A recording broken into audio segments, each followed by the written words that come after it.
Just a heads up that the audio on this video isn't going to be that good. Not that the audio on my videos are good in general, but because I'm downstairs having to whisper because people are asleep upstairs, and I didn't want to have to wait to record this video. Also, you might be able to hear my dog snoring on the other sofa. Let's talk about idol worship. Not idol worship, idol worship. Although they could be the same thing, one could argue. Not only is idol worship a banging song by Paramore, it's an actual phenomenon. Idol worship can closely be linked to fan culture, although historically it hasn't necessarily meant to be a fan of something. It is literally meaning to revere something in the place of a god, for example, an object or a person. But today we won't be talking about the biblical story in which my ancestors allegedly built a golden calf because Moses left them unsupervised for too long, and then the calf was burnt down, scattered into water, and they were forced to drink the remnants of it. No, I will be talking about the idea of idol worship within celebrities. One doesn't have to consider a person to be literally a supernatural being in order to idly worship them. They merely have to project certain characteristics traditionally associated with gods onto an object or person. Take the Abrahamic God, for example. There are 4 omnis in relation to this god: omnipotence, omniscience, omnipresence, and omnibenevolence.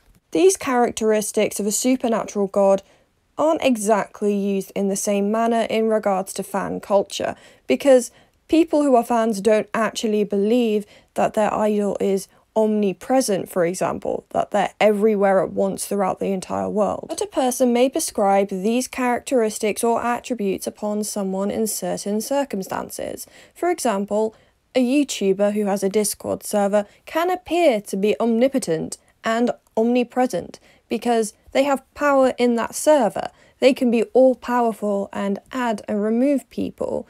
They can be somewhat omnipresent if they are monitoring what is happening on that server. And a creator in a certain field or who talks on certain topics can be perceived as omniscient.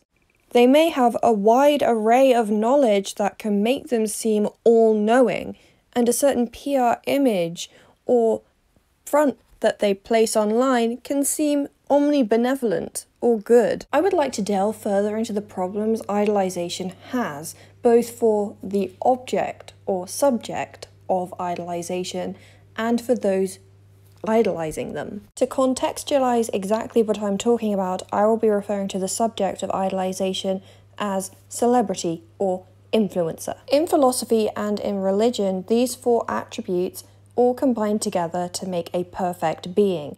And doing the same thing, projecting these attributes onto celebrities and influencers, can have harmful ramifications, both to the celebrity/influencer and to the fan base. For example, let's take Beyoncé. Beyoncé is a person who is revered for many different reasons. She's a talented singer and actress and is a very attractive woman. I'm not going to disregard any of these qualities she has. However, placing the idea of perfection upon any human being can be damaging to them. At a glance, being called perfect or goals may not be harmful towards anyone. However, these are standards in which you place upon a human being. So when people such as Beyoncé are having the expectation of perfection put upon them, it can create intense stress.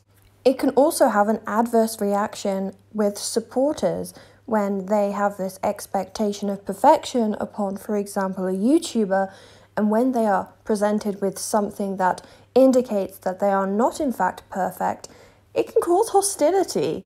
I've seen this with so many different creators. Somebody says something to them and they respond in the exact same manner, with the exact same tone, and the YouTuber is called out for being defensive or hostile. Hell, I'm a YouTuber with only 5,000 subscribers, and I've had this happen. Someone's left a rude, snarky, and sarcastic comment.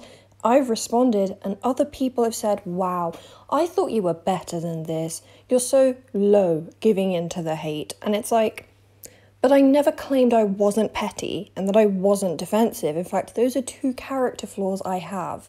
And this is because of the attribute that has been placed upon me of omnibenevolence, because I am respectful and calm in my video, doesn't necessarily mean that if somebody comes along with a rude, snarky, sarcastic comment, I won't respond in kind.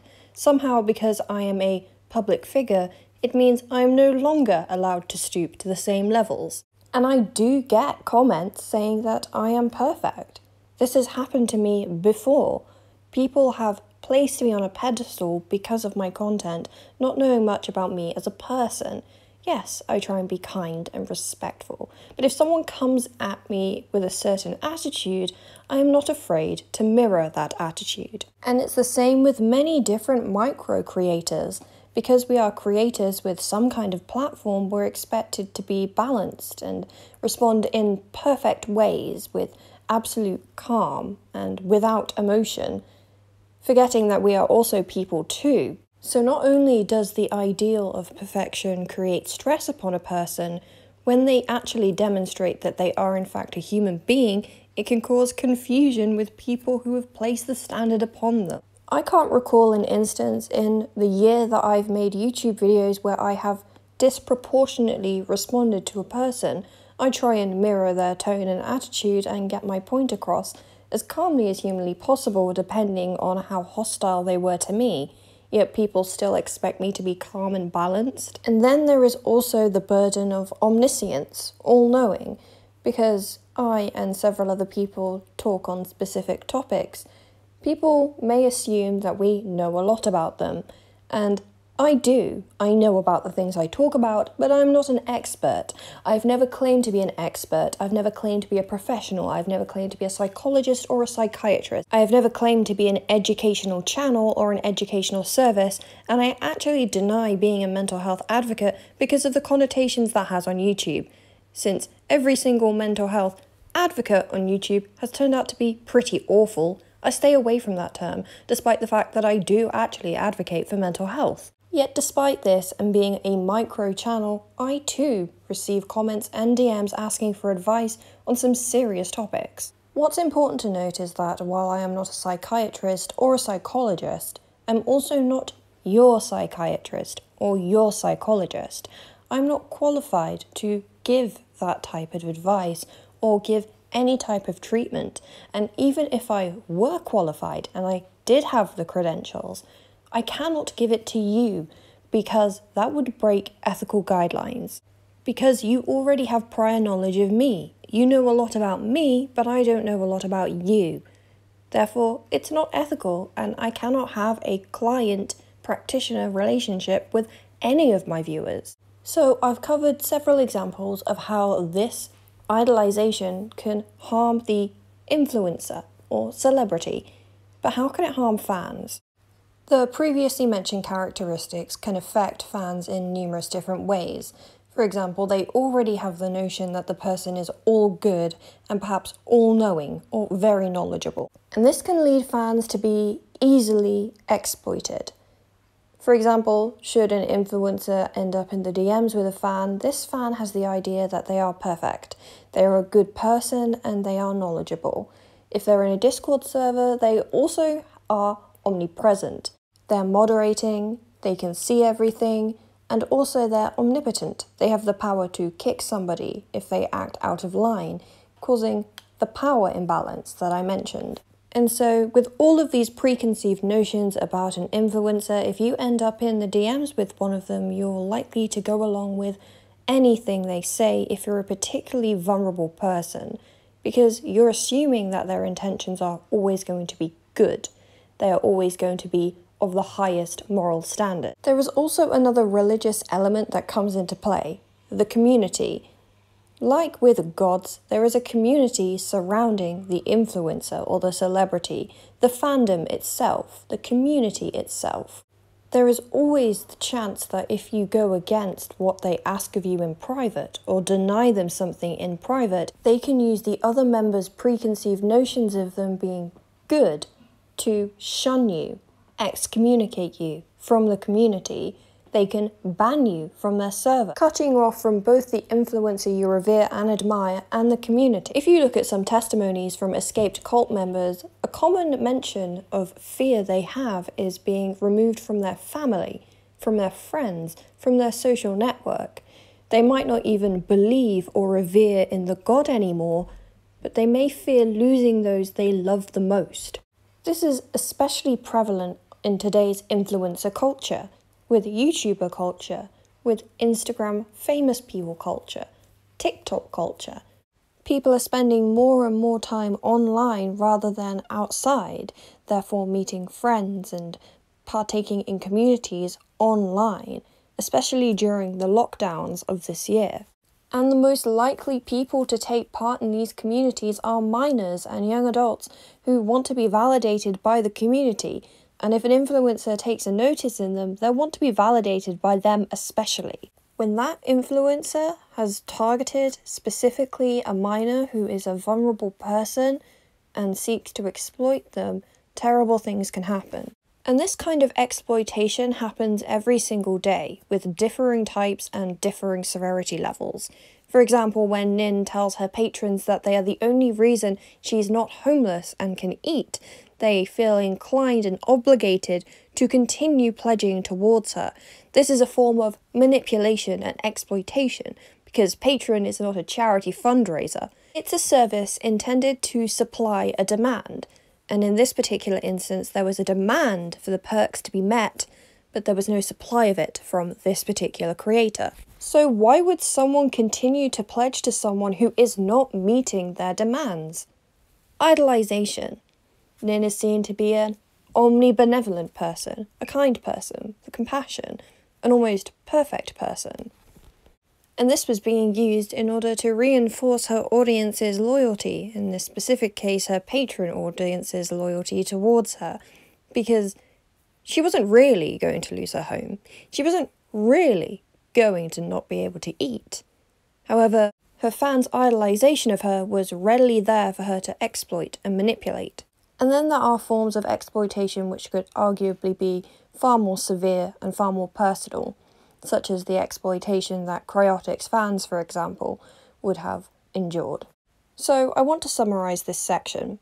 The 4 attributes in which we have discussed in regards to gods can be applied to humans in order to exalt them, in order to make them seemingly perfect, and therefore an audience is readily available to be manipulated and exploited in many different ways, ranging from financially to sexually. To whoever is watching this, you are a fan or viewer of someone, at least one person, and you need to remember that the person behind the screen is a human, not only because godly expectations of a person can harm the person themselves, but they could use that to harm you. There are terrible people out there with pleasant masks on. There are plenty of people who are willing to do whatever it takes to get what they want out of someone once they have the slightest ounce of power to do so. And I'm not trying to fearmonger you. I'm not trying to tell you that every single creator who seems happy and pleasant and an all-round good person is actually terrible. What I'm telling you to do is to look out for signs that can indicate that they want something from you. Remember, while they are not your therapist, you are not theirs. Should they begin confiding in you about very personal matters, should they begin asking things of you, these are red flags that you should avoid when talking or interacting with a creator or a personality online, especially if you are voicing discomfort and they continue to push. For they are human beings, but you are one also with your own boundaries and comfort zones, and that should be respected, no matter what. It's important to not be afraid to speak out about negative experiences that you have had with influencers, creators, or other celebrity-type personalities. It may seem daunting to have to voice yourself out of a community, that the godlike status they may seem to have, whether they ask for it or not, is merely an illusion of power because they have authority in their own community. But you are always free to leave. No one should ever be holding you hostage in any situation, and you should not be embarrassed to come forward. Should anything incriminating be leaked of you by this creator or manipulated by this creator, know that it is not your fault, that it is something that has been done to you, and that anybody giving you backlash for coming out because you had an experience with the creator while you were a child has no reflection on you, but on them. When you are part of a community that has uplifted another human being to godlike status, the hardest thing is leaving and speaking your truth. Once you have done so, there are crowds of people that are willing to listen to you and accept you. And should the circumstances call for it, there will be authorities that will listen to you and believe you. In my case, should anyone in my circle or anyone I've been associated with treat you like this, my first recommendation is to go to authorities. But if you wish to confide in someone who is not of legal standing, you can talk to me, and I will listen to you, and I will believe you. And I will look at the evidence with an unbiased eye, because the most important thing to me is to protecting the people that I have around me, especially if it's an exploitation that has happened because I have associated with that person, and of my audience who were brought to that person because I associated with them. While I'm not a legal authority or expert or psychological authority or expert, I can and will point you to the right places you can go to get help, and I will make it clear that I will publicly denounce the person in question, should that ever happen. Worship is for the gods, respect is for humans, and respect is earned. Remember, they should earn your respect, and if they break it, they have broken their due diligence to protect you as an audience member, and that is not okay in the slightest. You are not there to be exploited. You are there to support, and the reason that they are where they are right now. You are not alone. And remember, masks are just masks. And if there is something else lurking beneath, the mask can always be removed.